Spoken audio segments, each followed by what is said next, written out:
He came before his cousin John, Yahya alayhi salam. And Yahya alayhi salam said, here he is, this is the man you've been waiting for, this is the Messiah. And he said, yes, I am the Messiah.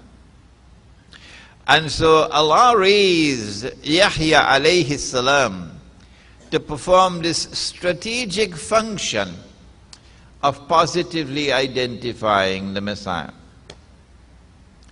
And when the Messiah is to return, then Allah does the same thing a second time, and history repeats itself, very logically. Allah raises the Imam Al-Mahdi, and his role it is to repeat what John Yahya alayhi salam did. When Nabi Isa alayhi salam comes down from the heavens with his hands resting on the wings of two angels, he will come down in front of Imam Al-Mahdi. And the Imam will point to him and say, here he is, this is the son of Mary. Positive identification. The enemy is testing us, and the enemy also seeks to realize that objective where the false Messiah could rub his hands and say, mission accomplished. How can he do this? How can he liberate the Holy Land for the Jews? How can he bring the Jews back to the Holy Land to reclaim it as their own? How can he restore a state of Israel in the Holy Land, an imposter state of Israel? And how can he cause that Israel to become the ruling state in the world? Up to this day, my colleagues, my peers, scholars of international relations, people with whom I studied, up to this day they refuse. They say, Imran, you dreaming. That could never happen. That Israel could become the ruling state in the world. How can they do this? Well, a good place to start, if you want to incapacitate Islam, if you want to weaken and paralyze Muslims, a good place to start is to cut off the head. Cut off the head. And when the head is cut off, the body ain't nowhere going. And so they took aim at the Khilafah. And in the process of taking aim at the Khilafah, they were also able to liberate the Holy Land. It was the summer of 1914. There were 6 major powers in Europe. And there was a dark horse across the continent, a place called United States of America, which does not yet emerge as a power. The 6 great powers were Britain, France, Russia, Germany, Hungary, Austria-Hungary, and the Ottoman Islamic Empire. And so what they did was they engineered a monstrous act of terrorism, a carbon copy of which appeared on September the 11th. The same people who did it in the summer of 1914, you're shaking your head now, is the same people who did it on September the 11th. They assassinated the Archduke Franz Ferdinand of Austria-Hungary and made the footprints go in the direction of Russia. So Austria-Hungary declared war on Russia. But Russia had a treaty of defense with Britain and France, so Britain and France had to enter the war on the side of Russia. And then Germany entered on the side of Austria-Hungary. So now only one power is left. Using all kind of conspiracy, all kind of ratchet feet, they were able to force the Ottoman Islamic Empire into the war on the side of Germany. And so was launched the First World War. Once the war was launched, Britain had as one of her primary goals to seek to deprive the Ottoman Islamic Empire of the capacity to wage jihad, to mobilize Muslims from all around the world into the war. And the best place to start is with the Arabs, to turn the Arabs away from the Turks. And the best way to deprive the Khilafah in Istanbul, the Khalifa in Istanbul, of his moral authority as Amir al-Mu'mineen, is to seek to take away Makkah from him, take away the Kaaba from him, take away the Hajj from him. If you are Khalifa and you don't control the Hajj, what kind of Khalifa are you? And so what they did was to send British spies into Arabia. One of them, you know him very well, Lawrence of Arabia. And of course they went with a checkbook in their hands. And at that time, as this time, every man had his price. Some of them you could buy with a small check when election time come. And some of them you had to buy them with a bigger check. Huh? Yes. So he went, Lawrence of Arabia went to the Sharif of Mecca. All of this history is in this book, so I don't have to tell it to you, the Caliphate, the Hijaz, and the Saudi Wahhabi nation state. And he offered the Sharif of Mecca, who was the great-great-grandfather of the present king of Jordan, a check for 7 million sterling pound. That's a lot of money now, you know. If you would break your links with the Khalifa, with the Amir al-Mu'mineen, declare yourself independent from him, and become an ally of us. And Sharif Hosein accepted the money. Yes. 7 million pounds. And then he reneged from his bay'ah with the Khalifa in Istanbul. The Turks never used Turkish troops in Mecca to guard Mecca. They left it to Arab troops. But the Turks used a Turkish garrison to defend Medina.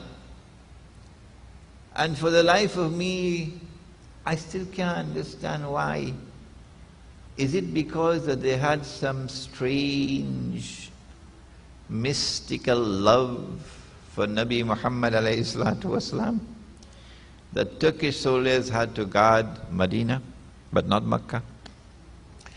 As soon as Sharif al-Hussein broke ranks with the Khilafah in Istanbul, and Mecca became independent of the Khilafah, the Khalifa no longer controls the Hajj.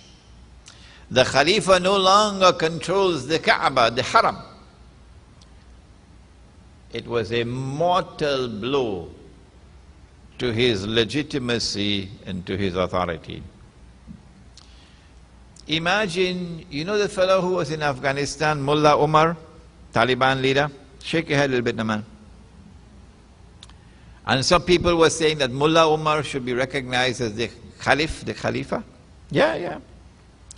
So I started to laugh in New York.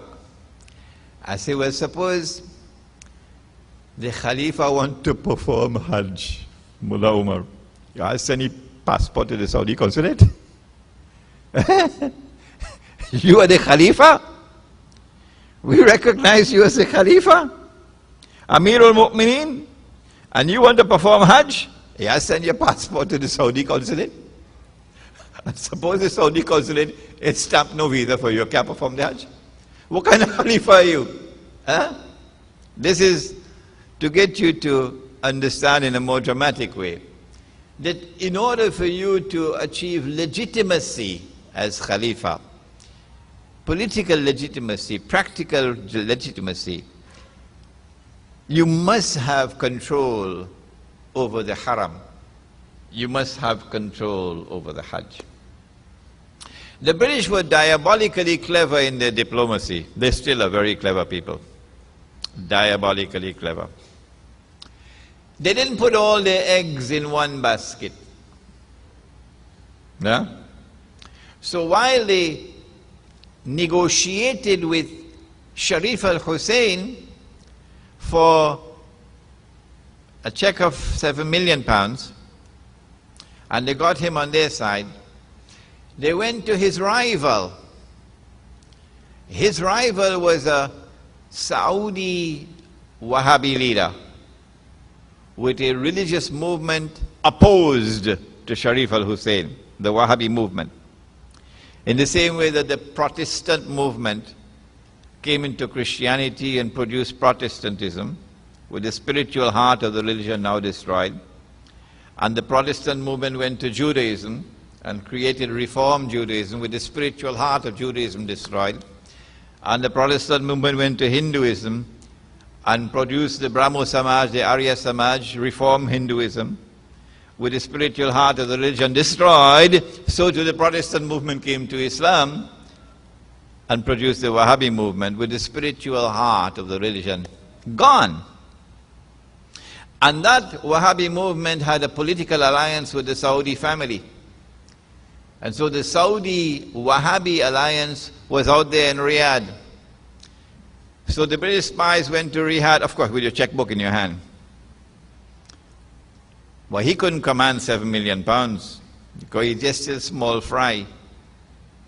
So he was able to negotiate for £5,000 a month in bribe.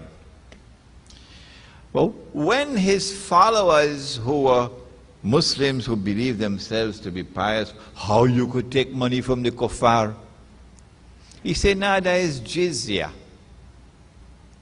Jizya is what a subject people will pay as a kind of punitive tax for permission to live in our territory.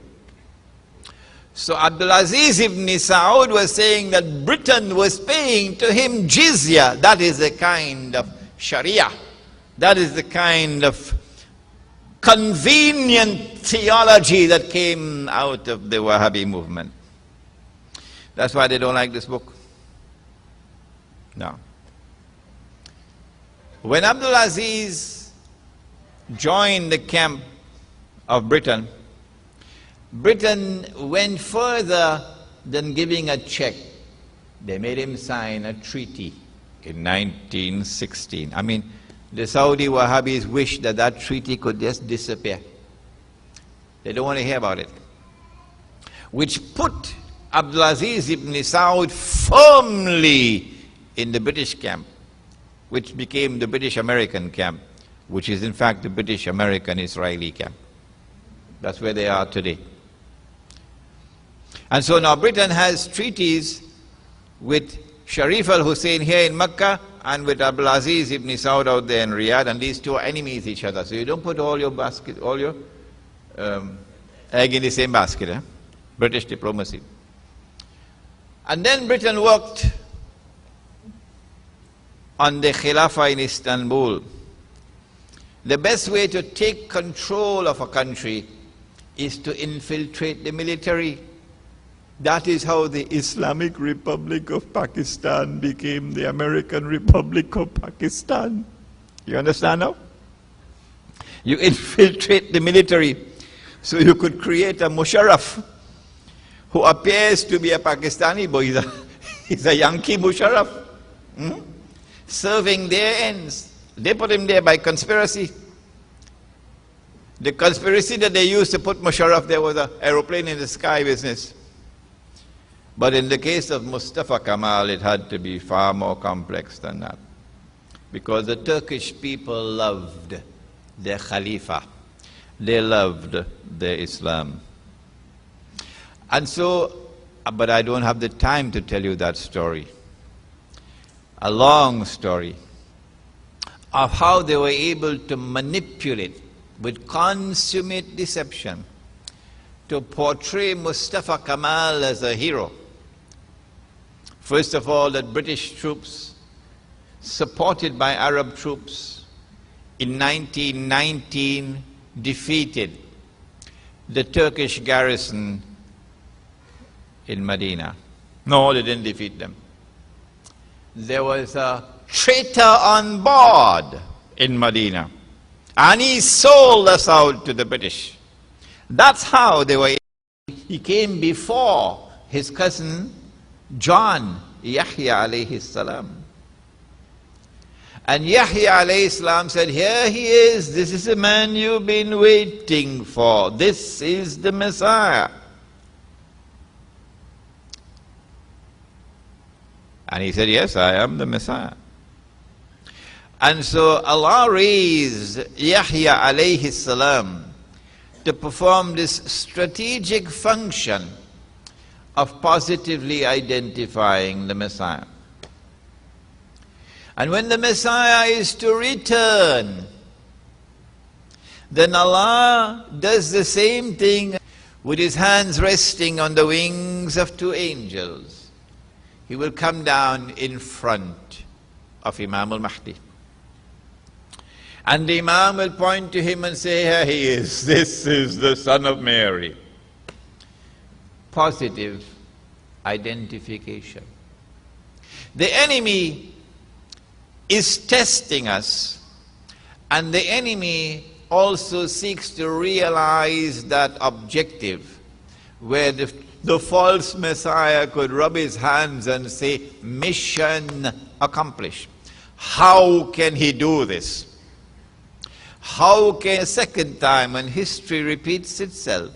Very logically, Allah raises the Imam Al-Mahdi, and his role it is to repeat what Yahya alayhi salam did. When Nabi Isa alayhi salam comes down from the heavens,